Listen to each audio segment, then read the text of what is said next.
ঘূর্ণিঝড় রিমালের তাণ্ডবে বিপর্যস্ত সুন্দরবন।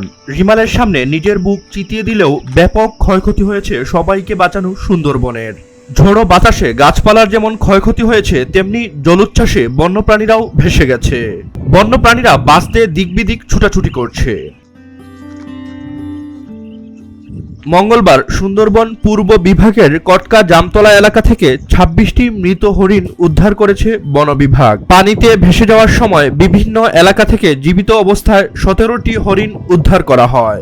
বনের মধ্যে ৮০টি পুকুরে লবণ পানি প্রবেশ করে মিষ্ট পানির উৎস নষ্ট হয়ে গেছে।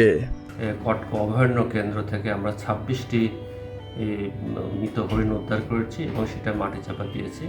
এছাড়া বিভিন্ন জায়গায় পানির স্রোতে ভেসে যাওয়া কিংবা আহত অবস্থায় আমরা ১৭টি হরিণ জীবিত উদ্ধার করেছি। পরবর্তীতে সেটি সেবা শুশ্রূষা করে বনে অবমুক্ত করেছি।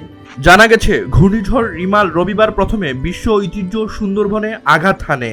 এরপর দীর্ঘ সময় ধরে রিমাল উপকূল অতিক্রম করে বনের কটকা, কচিখালী, দুবলা, শেলা, নীলকমল, মান্দাবাড়ি সহ বিভিন্ন এলাকায় পানি থই থই করতে দেখা গেছে। পানিতে বনের রাস্তাঘাট যেমন ডুবে যায়, তেমনি বন্যপ্রাণীরাও তাদের নিজেদের আবাসস্থল হারিয়ে ফেলে। বন বিভাগের বিভিন্ন সূত্র জানায়, জলোচ্ছ্বাসে সুন্দরবনের ব্যাপক ক্ষয়ক্ষতি হয়েছে। পানির কারণে মূলত বন্যপ্রাণী তাদের আবাসস্থল হারিয়ে ফেলে। এ কারণে বন্যপ্রাণীর ক্ষয়ক্ষতির আশঙ্কা সবচেয়ে বেশি।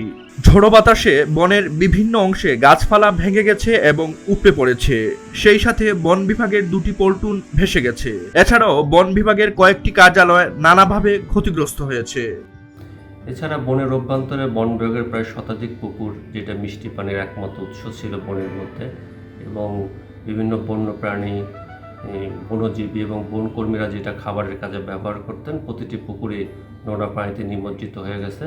ফলে মাঠ পর্যায়ে এখন খাবার পানির তীব্র সংকট বিরাজ করছে।